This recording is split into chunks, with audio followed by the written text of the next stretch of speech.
quiconque n'a pas la santé ne jouit de rien. Pour jouir de la richesse, il faut avoir la santé. Pour jouir du mariage, il faut avoir la santé. Pour jouir des voyages, il faut avoir la santé. Pour jouir de toutes sortes de bénédictions, la santé devait être le socle sur lequel va se poser cette bénédiction. Hélas, aujourd'hui, nous sommes dans un monde où de l'enfant jusqu'à l'adulte, tous les hommes tombent malades à longueur de journée et la maladie détruit l'humanité. 4,3% de la population mondiale n'est pas malade. 96% sont malades. Pour être plus simple, il y a seulement que 320 millions de personnes sur la terre qui ne sont pas malades. C'est une étude faite en 2013.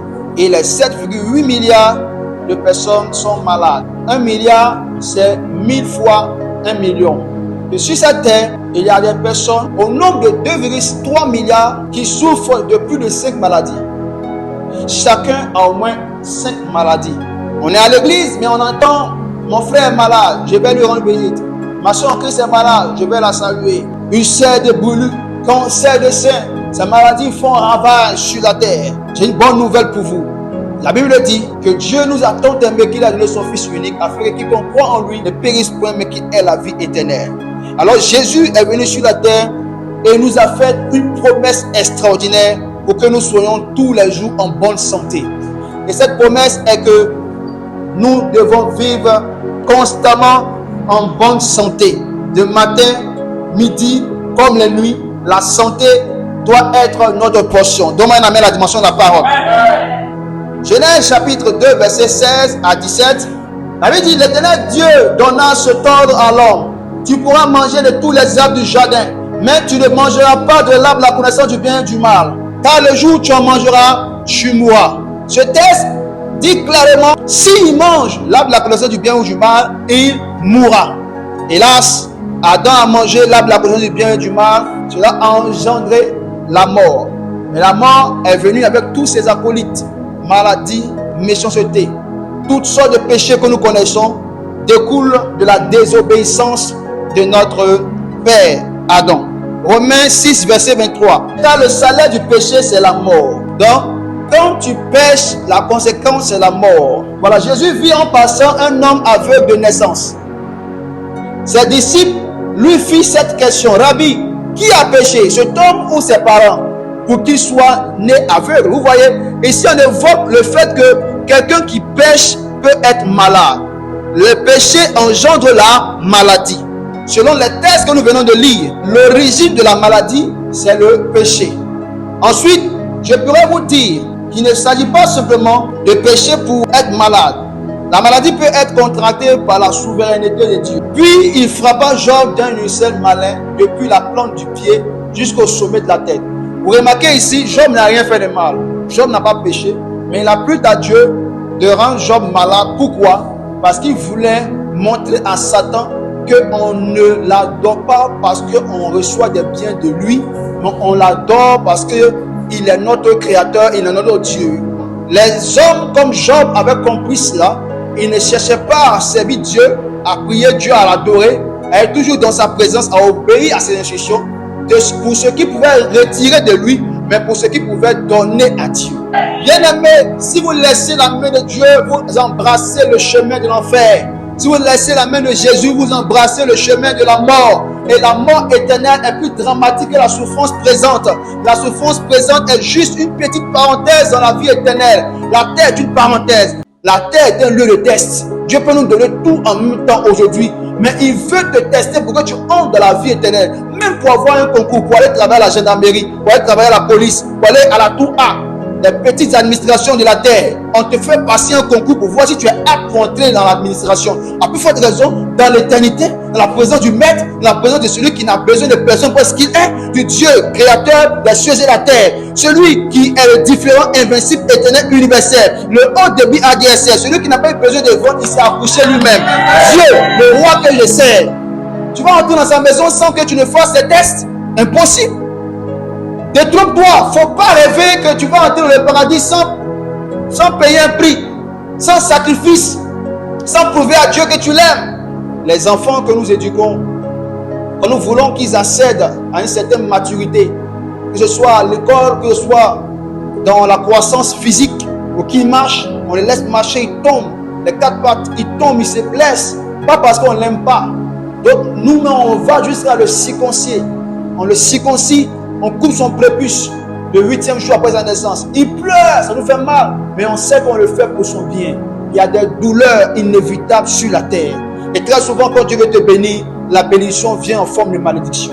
Bien-aimés frères, le plus grand allié, celui qui ne t'abandonnera pas, qui ne t'abandonnera jamais, peu importe tes défauts, peu importe tes fautes, c'est Jésus-Christ de Nazareth. Les gens vont te tolérer une fois, 2 fois, 3 fois, 4 fois, 5 fois. J'ai exagéré même. À la 6e fois, ils disent que c'est trop. Tu n'es pas fait pour changer. Mais combien de fois tu fais le même péché? En un point finir, tu demandes pardon. Demain, tu refais le même péché. Après demain, le même péché. Une semaine après, le même péché. Un mois après, le même péché. Un an après, le même péché. Depuis ta conversion, ça fait 5 ans, 10 ans, tu es en Christ. Tu répètes les mêmes péchés. Tu n'as pas encore changé, mais Jésus est toujours avec toi. Quand tu pries pour quelqu'un, que la personne guérit. Quand tu agis, le Seigneur t'accompagne. Parce que Dieu t'aime. Mais son amour ne dépend pas de ce que tu fais. Mais son amour dépend de ce que tu es. Tu es son enfant, c'est sa fille bien-aimée. Je t'aime. Si tu veux acclamer, il faut acclamer comme quelqu'un qui croit que Dieu l'aime. Je vais vous expliquer une histoire vraie, mais c'est relaté dans un livre qu'on appelle la Bible. La Bible dit dans le Genèse chapitre 2, verset 9, que quand Dieu a fini de créer le monde, l'Éternel Dieu fit pousser du sol des arbres de toute espèce, agréable à voir et bon à manger. Et l'arbre de la vie au milieu du jardin et l'arbre de la connaissance du bien et du mal était aussi au milieu du jardin. Mes amis, écoutez-moi très bien. À ce niveau du message, vous devez être très attentifs.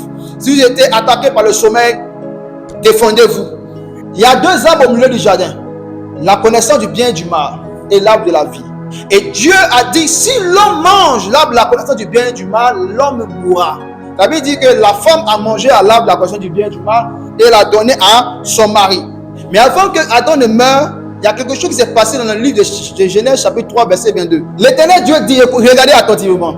Voici l'homme est devenu comme l'un de nous pour la connaissance du bien et du mal. Regardez ceci maintenant. Empêchons-le maintenant d'avancer sa main, de prendre de l'arbre de vie, d'en manger et de vivre éternellement. Mes frères, je pensais que c'est quand on chute qu'on doit prendre l'arbre de vie pour manger. N'est-ce pas? Maintenant, s'il nous empêche de prendre l'arbre de vie pour manger, à quoi sert maintenant l'arbre de vie au milieu du jardin? Si Adam et Ève mangeaient l'arbre de vie, Adam serait un éternel pécheur, un éternel homme qui ne maîtrisera pas la connaissance du bien et du mal. Dieu, il connaît le bien, Dieu, il connaît le mal et il sait les utiliser. Pour Dieu, le mal n'est pas le mal pour le diable. Quand tu es circoncis, ça fait mal. Mais est-ce que c'est le mal? Non. C'est un mal nécessaire. Dieu m'a révélé un texte que j'ai écrit, le bien du mal. Pour Dieu, ce qu'on souvent appelle mal, c'est le bien. Et quand tu arrives à maîtriser les deux, alors tu es vraiment Dieu. C'est pourquoi il est devenu comme l'un de nous. C'est maintenant que l'homme est devenu comme Dieu. Mais il ne maîtrise pas. Il connaît, mais il ne maîtrise pas le bien et le mal. La preuve, 2 enfants qui sont les Caïn et Abel, l'autre a tué son frère. Ils ne connaissent pas, ils ne maîtrisent pas le bien. Ils ne maîtrisent pas le mal. Donc en tuant son frère Abel, il pense qu'il fait bien. Parce qu'il sera seul, Dieu va l'aimer lui seul. Mais après, il se rend compte qu'il a mal fait. Tu comprends ça?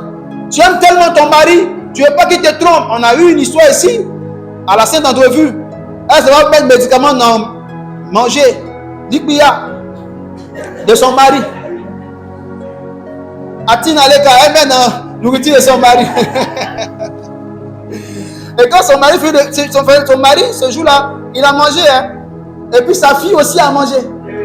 Donc sa fille est tombée faim de son père. Et son papa l'a enceinté. C'est un véritable problème. Ce n'est pas une histoire inventée, ce n'est pas un Hollywood. Ça se passe ici en Côte d'Ivoire.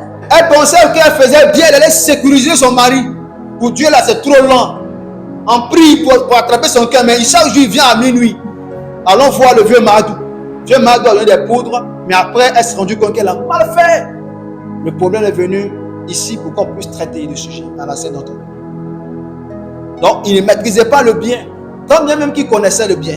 Il ne maîtrisait pas le mal, quand bien même qu'il connaissait le mal. C'est pourquoi Dieu ne pouvait pas laisser Adam et Ève manger à l'arbre de vie. Sinon, ils vont rester éternellement dans le bien, dans le mal, dans le péché. Ils ne pourront pas le maîtriser. Alors qu'au paradis, il n'y a plus, la chair ne plaît pas et quitte l'église. Il n'y a plus ça là-bas. Donc ici, c'est ici qu'on doit apprendre à vivre en communauté. C'est ici qu'on doit apprendre à vivre ensemble, à se pardonner mutuellement. Bien-aimés frères, c'est pourquoi Dieu va permettre à ce que l'homme puisse passer dans un processus d'enseignement. Avec Abraham, il va donner la leçon, la première leçon que Adam devait apprendre, la leçon de la foi. Parce que pour obéir à Dieu à 100%, il faut croire en lui. Croire que Dieu ne peut pas te souhaiter le mal. Croire que tout ce que Dieu fait, c'est pour ton bien. Donc quand Dieu finit de montrer la foi, il va lui montrer maintenant la loi, la capacité d'obéir, de se soumettre. Donc il a amené la loi pour que l'homme apprenne à se soumettre même quand c'est dur. Et à la troisième leçon de vie que Adam devait assister, c'était l'amour. Dieu va montrer à l'être humain qu'il l'aime de tout son être. La Bible dit que Dieu a tant aimé le monde qu'il a donné son Fils unique, afin que quiconque croit en lui ne périsse point, mais qu'il ait la vie éternelle. La Bible dit que Dieu a quitté son trône et est venu sur la terre. Il n'a pas abandonné sa divinité, mais il a abandonné les privilèges rattachés à sa divinité. Il a abandonné le fait qu'il devait être assis sur un trône journalièrement et qu'il devait envoyer des serviteurs pour son service. Il a abandonné le fait qu'il devait être toujours sur un cheval royal. Il a abandonné ces privilèges-là. Et il a décidé de vivre comme un sous-homme. Il est né dans une crèche, il a grandi dans un pays pauvre et dans un quartier très pauvre. Et le Seigneur était toujours à pied pour aller évangéliser. Il marchait, il n'avait pas de voiture pour aller évangéliser, il n'avait pas de chameau, il n'avait pas de cheval, il était pauvre, il a souffert, il était un charpentier à l'époque, les charpentiers n'étaient pas riches, c'est les métiers du quartier. Le maître va souffrir de façon atroce pour nous montrer combien de fois il nous aime. Il était crucifié et il dit, il n'a pas le plus grand amour que de donner sa vie pour ses amis. Il y a deux preuves d'amour. La première preuve, c'est de donner sa vie pour ses amis. Celui qui meurt pour toi te prouve de façon extraordinaire qu'elle t'aime plus que tout au monde. Et la deuxième chose, la personne qui passe plus de temps avec toi te prouve extraordinairement qu'elle t'aime. C'est pourquoi je dis que le temps est la balance de l'amour. C'est avec le temps qu'on peut savoir qui t'aime ou pas. Alors que Dieu dit dans le livre de Matthieu chapitre 28 verset 19, je suis avec vous jusqu'à la fin du monde. Tous les jours je suis avec vous. Ça veut dire que Dieu nous a prouvé encore sa présence à nos côtés journalièrement, chaque seconde. Dans nos auteurs, dans le verset, Dieu est avec nous. Dans nos péchés, Dieu est avec nous partout. Il a prouvé son amour pour nous. Et quand il finit de prouver son amour, il revient à la vie le troisième jour pour dire, les amis, c'est moi Dieu. Thomas est tombé sur sa face, il dit, oui, je reconnais que tu es Dieu. Tes mains sont toujours percées. Tu l'as fait pour moi. Oui, quand nous étions encore des impies, il est mort pour les impies. Alès, il est mort pour toi. Ou les gens comme nous étions en train de lancer des défis aux filles des pasteurs. On dit, si tu penses que tu es trop pasteur, moi je vais coucher avec toi. Et puis on fait des choses comme ça. Et puis c'est comme si on est des agents de Satan dans la maison de Dieu. On ramène des filles dans le monde qui ont accepté Jésus. On les fait trébucher. Et puis on dit, ah, parce que c'est Dieu comme ça. Et puis on pense qu'on est fort. Mais malgré cela, Dieu n'a pas eu de la haine pour nous. Et ce qui m'a plus touché, c'est qu'un jour, une jeune soeur que je draguais avant m'a rencontré. Elle va me donner, j'ai expérimenté la chose la plus extraordinaire de ma vie. Elle m'invite pour aller regarder un film de Dieu. Bien aimé frère, malgré que j'étais sur le chemin pour aller à l'église, dans ma tête, c'était comment faire pour sortir avec la fille. Mais Dieu n'a pas dit à un ange de me ramener à la maison. Il dit, lui, elle est bête. Tout ce qu'on fait pour lui, c'est pour lutter contre moi. Mais qu'il vient vers lui pour qu'il m'accepte encore, pour qu'il soit sauvé, il veut encore me détruire. Dieu n'a pas fait ça. Il m'a laissé entrer à l'église. J'ai attrapé l'ange et la fille. Elle m'a dit, laisse-moi. Non, c'est en Jésus, on a l'amour, on s'aime. Je me suis assis à l'église pendant que les gens regardaient leur film. Moi, dans ma tête, c'était de prouver à la fille que je suis concentré. Alors qu'on ne peut pas faire semblant d'écouter. Faire semblant d'écouter, Dégo l'écoute bien. Faire semblant d'écouter, c'est écouter. Si tu as fait semblant d'écouter quand on a insulté, tu es bête.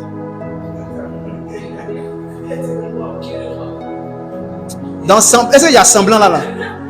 Donc, je pensais qu'il faisait semblant, il m'amusait à regarder le film. Draki, 14 ans après, est devenu un enfant de Dieu. Amen. Enfant de Dieu, 14 ans.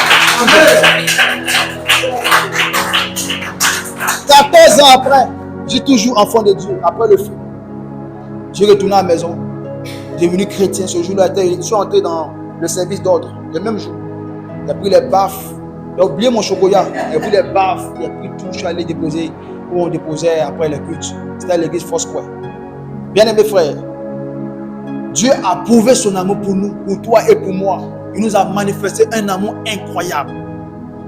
Et quand il a fini de le faire, il nous dit, maintenant, nous sommes prêts à manger à l'arbre de vie. Maintenant, on est capable de gérer le bien et le mal. Parce que quand on aura le bien devant nous et le mal devant nous, on saura quel chemin choisir. Toi et moi. Parce que nous avons Jésus, nous avons le Saint-Esprit, nous avons mangé à l'arbre de vie qui est Jésus. Dans le livre de Jean 11, verset 25, Jésus dit, Jésus lui dit, moi, je suis la résurrection et la vie. Celui qui croit en moi vivra, quand même qu'il sera mort. Et quiconque vit et croit en moi ne mourra jamais. Crois-tu cela? Oui. Crois-tu cela? Oui. Alléluia. Donc il dit qu'il est la vie. Donc c'est pour dire que l'arbre de vie qui était au jardin là, personne ne pouvait le manger tant qu'il n'était pas capable de maîtriser les 3 leçons de vie, de conduite éternelle avec Dieu. Et dans Isaïe chapitre 53, verset 5, la partie qui va nous donner de chuter, la Bible dit, mais il était blessé pour nos péchés. Là, vous ne comprenez pas trop, parce qu'il n'y a pas d'image. Pour mieux comprendre, allez-y à la maison de la fabriquer, dans votre imagination. Mais il était blessé pour nos péchés. Bon, quand il est blessé, on voit ça en petit truc. Très bien. Brisé pour nos iniquités. Briser, c'est quoi? Quand tu comprends pas français, tu vas comprendre mieux ce que ça veut dire. Briser, c'est pas. Le châtiment qui nous donne la paix. Le châtiment. Si tu vas voir le dictionnaire, tu vas comprendre le châtiment. Et non, la paix est tombée sur lui. Et c'est passé maîtrissure. Tu connais ce que ça veut dire? Va encore le dictionnaire, tu comprendras. Que nous sommes guéris. Donc, Jésus a subi des souffrances inexprimables, des soupirs incompréhensibles. Il dit, Seigneur, pourquoi m'as-tu abandonné? Jésus est en train d'intercéder pour sortir de la souffrance. Mes frères, Jésus était à Gethsémane. Il a fait une prière que tu fais souvent, tu penses que c'est un péché. Il a dit, Père, s'il te plaît, que cette coupe s'éloigne de moi. Il a fait cette prière 3 fois. Il a appelé même des gens pour intercéder pour lui, pour s'éloigner de cela. La souffrance, la croix est difficile. Mais quand tu acceptes de vivre par amour pour Dieu, c'est possible. Je réponds, la souffrance et la croix est difficile. Mais quand tu acceptes de vivre par amour pour Dieu, c'est possible. Par amour pour les jeunes, Jésus ne pouvait pas renoncer. Il dit, Seigneur, si cela était ta volonté, si cela est toujours ta volonté, si cela demeurera toujours ta volonté, que cela soit fait ainsi. Sa sueur s'est transformée en grumeaux de sang. Et Jésus était en train d'agoniser en lui-même. Il voyait les clous dans ses mains. Il a fait 6 heures de temps sur la croix. Les paroles sont faites pour exprimer. C'est pourquoi des personnes sages, conduites par le Saint-Esprit, ont fait des films. Et le sage va poster, mettre maintenant à l'écran pour qu'on puisse comprendre quelque chose. Par la maîtrisure du Christ, nous avons été guéris.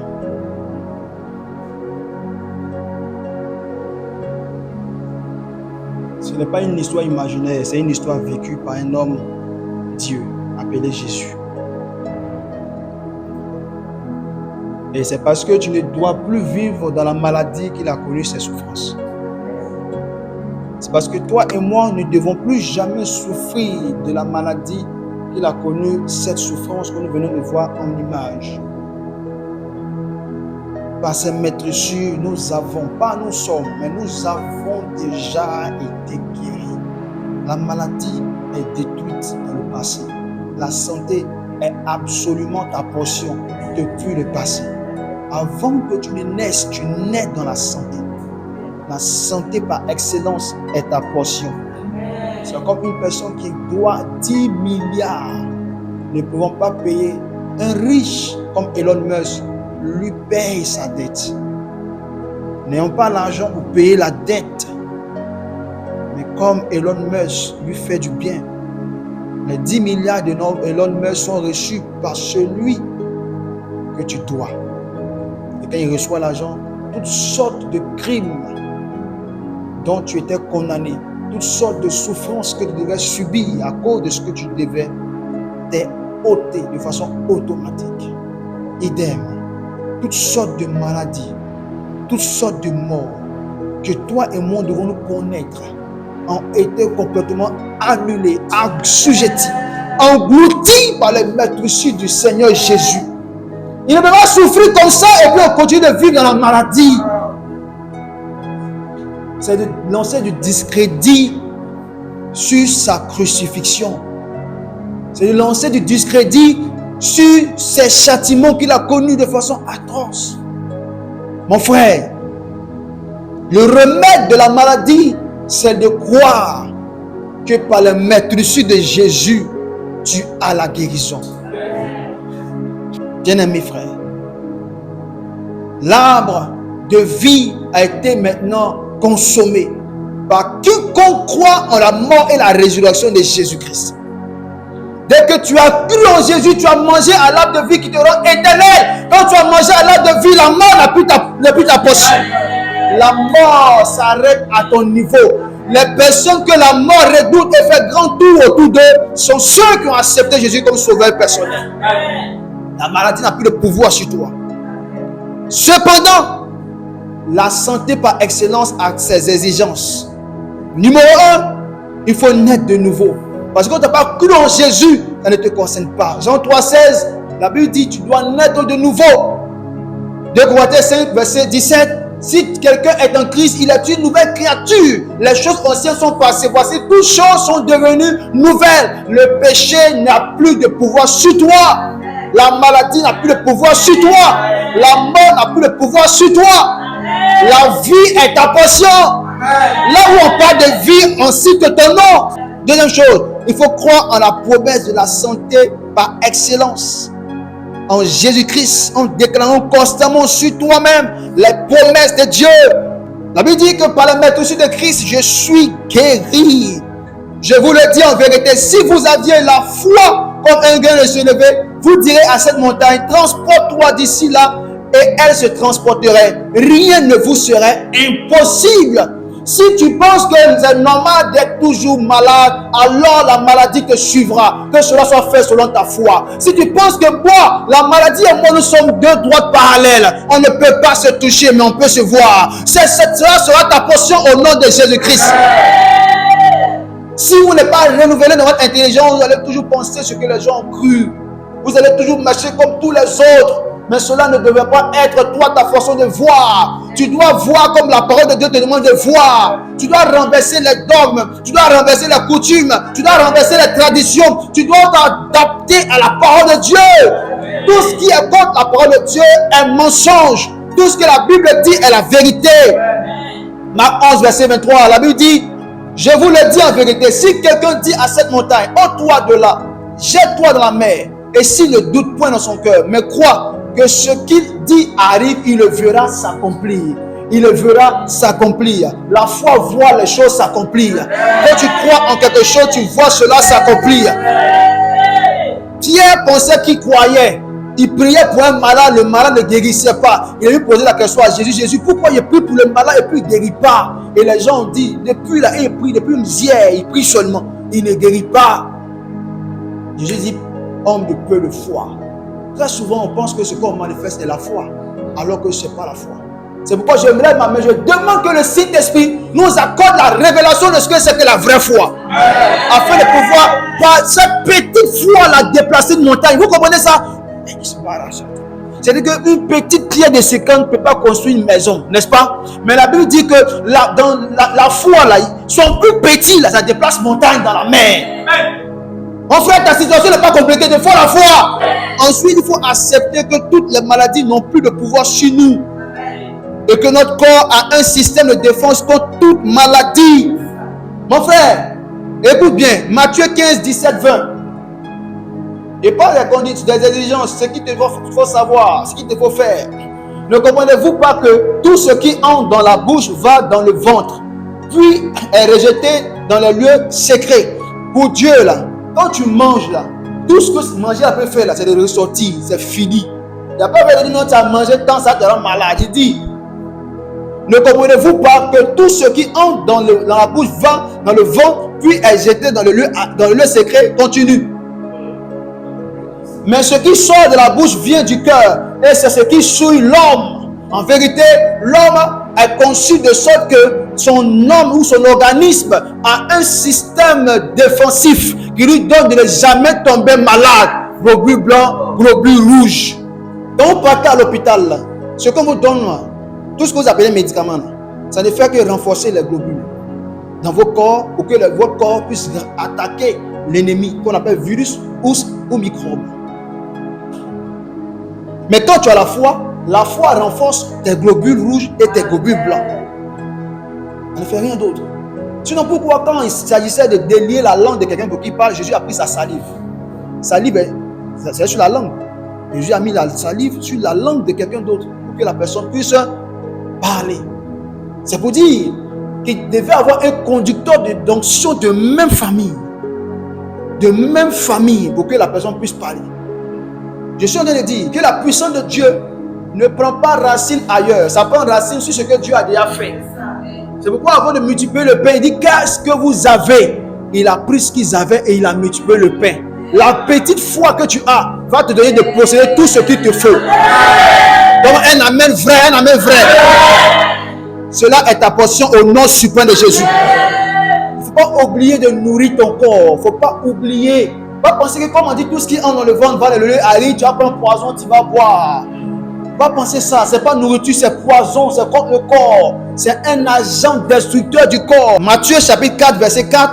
Jésus lui répondit, il est écrit, l'homme ne vivra pas de pain seulement. Je m'arrête là. Pour que l'homme vive là, il a deux choses. Il y a le pain et puis il y a la parole. Sans les deux, il n'y a pas de vie. Tu as pain, mais Dieu t'a pas donné le souffle. Tu y restes. Ou bien tu as le souffle, mais tu ne mets pas pain. Tu meurs aussi. N'est-ce pas? Ton nom change, on va t'appeler le corps. C'est la seule fois où on ne dit plus ton nom. Mettez le corps comme ça, mettez la tête là-bas, la tête derrière au village. Ici, on ne parle plus de toi. C'est fini. Pourquoi? Parce que tu n'es plus là. Toi-même, tu es bâti. C'est ton âme qui est ton véritable toi.